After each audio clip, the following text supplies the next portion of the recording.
välkomna tillbaka på PowerGamer.se härifrån Comic-Con Gamex 2014. Den här gången så sitter jag med en kille här som ansvarar för ett litet spel som heter Far Cry 4. Ni kan ha hört talas om det. Hello, and who are you and what is your production role in the development of Far Cry 4? Yeah, so my name is Philippe Fournier. I'm production manager on Far Cry 4 at Ubisoft Montreal. Production manager is basically, it's making sure that the team knows what we have to do, when we have to do it, and just making sure that the priorities are set right. And basically at the end, it's just putting that game into a box. That's the most important thing. In your own opinion, when you started the early developments of Far Cry 4, what was the biggest changes you wanted to do from Far Cry 3? I think there were three main things. I'd say the possibility of playing co-op at any point in time in the open world with one friend. That was really key for us. It's one thing that, we knew that the open world was really cool. We wanted to put that in the forefront, so when we built Karat, we made sure that it was a living and breathing world. But then having the possibility of just inviting a friend over and just creating all sorts of, we've seen people play and they just create almost new gameplay and new game modes. Like I saw people surfing like on the top of a hang glider. Like one guy would take a hang glider and the other guy would just stand on top of it. So really being able to be creative, with the tools that we have and just basically having fun like a small kid. So that was the first. And then I talked about it a little bit, but the player choice that we have in the open world, you can use any vehicle, any weapon. We wanted to have that also in the story. So it was really important for us that the narrative would also be impacted by player choice. So at some points in the story you have to kind of take a decision like, am I helping this person or that person? And it has consequences down the road. So it's super important for the players to choose wisely in those situations, right? It's key moments, but for sure they will have an impact on the later missions. I was thinking about one thing.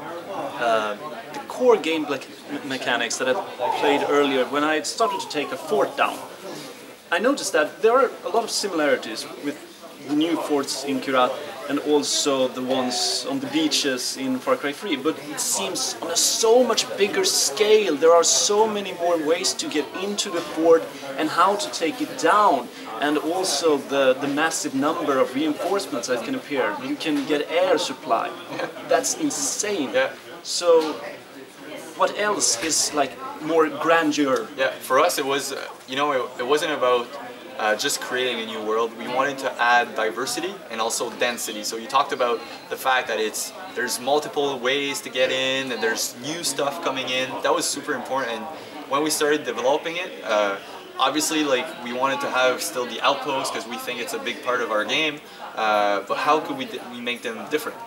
How can we integrate new toys and new approaches and all that sort of stuff? And that's when, being set in the Himalayas, there's a lot of verticality involved, right? There's like the big mountains, and how do you access those big mountains? Well, we're gonna give a player a buzzer. Okay, cool. And now you can fly over a fortress or whatever. Even if you play co-op, someone can fly and the other guy can be like hooked up and just shoot like a bit like a Terminator movie, or one of those 80s action movies. Also have a grappling hook now, so you can hook up to a location and grapple up. So it's really, for us, it was really important to add those, plus add some new types of quests. Like right now we have convoys, which is basically moving outposts, so they'll roam around the map, and you have to either destroy them or capture them to get a different reward, basically. So that density and that diversity was super important for us. So why did you decide on the Himalayas? I mean, it's a really, really cool choice, but why? Of all the places in the world? Obviously, when we started, we kind of spinned the globe, right? We were like, could we go there? Oh, maybe. Could we go there? But in the end, the most important thing for us was to build a world that could support our ambitions in terms of gameplay as well. We wanted to ride animals, and what better animal than an elephant to be ridden? I mean, it's the biggest animal out there. And I talked about verticality, but that's something we really wanted to push forward. So Himalayas kind of made sense. because it has the wildlife that we wanted, it has the verticality that we wanted, and it's also totally opposite of Far Cry 3 and the beach setting, and also, you know, now we have snow, which is totally the opposite of sand, and that's something we wanted to try for ourselves also, is see if we can push the snow technology and all that sort of stuff. And when we started building Karat, right, it's a fictional world, obviously, but it's heavily inspired by the Himalayas. We even sent, and I was lucky enough to go, but 2 developers to Nepal to really get a feel of, okay, what's this place about? How is it? Like, how is it really? Because we've seen Google images and videos and all that sort of stuff, but being there and kind of going behind the scenes of stuff, you know, of like, okay, they're doing it this way because of this, that, really helped us to create a world that's believable. And that's really important. Like, we're not going for realistic, it's more believable. It's making sure that when you play the game, you feel like this could be a place that exists, right? So yeah, I guess that's the choice. Plus, I love the mountains personally. I'm a big mountain fan, so to me, I was super excited when we started and we decided that that was the place to go. And we have snowmobiles too. Like, I mean, it's the best mode of transport in the snow. It's great. Yeah. I've seen a lot of gameplay. I've seen how you can move around with the characters, the weapon choices and all that. But what I haven't seen so much is more of the story, more about Pagan Min. Why are we in this world and what is his role in it? I mean, Voss was a wonderful antagonist, like one of the best and most iconic for any game I've ever played. And you created Pagan Min, which is like... Our first sponsor was... It's like I said earlier, he's like, if you compare Christopher Nolan's Joker to Tim Burton's Joker, they're both madmen, but in their own unique ways. Yeah. So what was your ideas when you thought of Pagan Min? Yeah, what we tried to do is, instead of sending a player or an American to a foreign country, we decided, like, what if the AJ Gale, our main character, was originally from that place, but he's still a stranger of that place, right? Because it's important for us to go in a world that you don't know, and that how will you survive kind of in that hostile world. But what if everybody in this place knows you?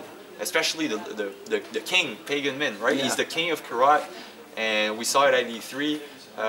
He comes in and he's like, oh, AJ, like my friend, and he takes a selfie with you and he's like, awesome. Oh, I'm gonna invite you to dinner and we're gonna tear shit up. And you're like, okay, that's kind of weird because he just stabbed the guy and now he's like being best buddies with me. So we tried to create a character that has multiple levels, like that he's always gonna surprise you. Like, you never know what he's gonna do. He's like that friend that you have at school, or not really a friend, but a guy that will come up to you and say, hey man, buddy, nice to see you, but then he's gonna steal $5 out of your pocket and you're like, ah, why did you do that? You know, he's that kind of deep character, where Voss was more like in your face, spitting, being like really angry. We wanted to have someone that has a bit charisma, also some classiness, right? He's like, he's well dressed up. So yeah, just creating that character was super fun, and seeing him act like the actor was great. Like, he's a great actor, and I think the character really shows. Yeah, it definitely does. And a little bit about the story. How will it develop during the game? The story, what we really wanted for the player is to have a story that you can experience at your own pace. If you want to play 6 hours of open world, then go and do it. There's nothing that will stop you from doing it. The story is really, it's about AJ Gale, obviously, but I see him more as a vessel to tell the story, because it's still about the player. It's, if you want to, you know, we're giving the player the choice to either play open world or play the missions, and even in the missions, you have like some sort of branching where you need to take a decision. So ultimately, it's the player's story, because you're building that story and you're building your character. But yes, you're playing as AJ, who's coming from, like, his mother's last wish was for him to go back to Karat to spread her ashes on her land, her own land, basically. So you're kind of rediscovering this place and trying to make a name for yourself, because your name is already known. The Gale name is known across the land, and at first AJ doesn't really know why, and it's about rebuilding that name and making sure that it's, you know, it's powerful and he's proud of it, basically. And how is the skill tree for Far Cry 4? Because I thought it was brilliant setup for Far Cry 3. Have you changed it, or is it pretty much the same? We've modified it for sure. There's new skills, like you'll see when you play it, but it's the same idea, same concept, where you have two skill trees, one that's more geared towards like aggressive or assault maybe, and another one who's more geared like towards people that like to play stealth or crafting or that sort of stuff. So what's cool is that we're again giving the option to the player of building its own character. Like AJ is not, he's not a superhuman or he's not anything. He just learns at the same pace as the player. And if you compare the worlds, Far Cry 3 and Far Cry 4, I'm assuming Far Cry 4 is bigger, but I've also understood that it's bigger but more diverse compared to, say, the height. Yeah. Since we are in the mountain regions, exactly. It's big but in many levels, right? Like when you look at the map, the size of the map is about the same, but then yes, you can access multiple levels, go up to like altitudes of 1,000 meters, sometimes even when you play, you've probably seen from the Gamescom demo, the mission that takes place in the high mountaintops, like with the gas mask, oxygen mask, you can go all the way there. And what was really cool about that is using also the weather as a weapon almost. Like a blizzard, what does it do? You know, you're blinded. There's going to be, the enemies will not hear you as much. So okay, maybe I can, like, you know, use more weapons. So using that was super interesting. And then you add on top of that the Shangri-La, which is basically the kind of the myth and legend of Kirat. Oh yeah. Like the foundation. It's a bit weird, but at the same time it's super interesting, and it's basically another set of map which just opens up to you. So that's really cool. So in terms of footprint, if you took a top-down view, it's about the same size, but then density, the diversity, there's just so many things to do and see in this world, and the variety of things you can achieve in a single day is insane. And anything lastly you would personally like to add to our viewers at home? I think honestly, it's, to me, the biggest feature is definitely the co-op. Like whenever I play with a friend and we just start messing around, I just feel like I'm 6 years old again in the sandbox and with Legos and just creating new stories for yourself. And so I think have fun with our toys. That's what we want. We developed a bunch of toys and a bunch of tools that work together. So just mess around with them and create new things, and even share them on the next-gen consoles. You can share stuff, share them on YouTube and whatnot. And we're really eager to see what's going to come out of the community that time. Där har ni det, så om ni är sugna på mer om Far Cry 4 och denna fantastiska leklåda, så missa det inte nu när det släpps i november. För mer innehåll härifrån Comic Con Gamex 2014, stay tuned på PowerGamer.se.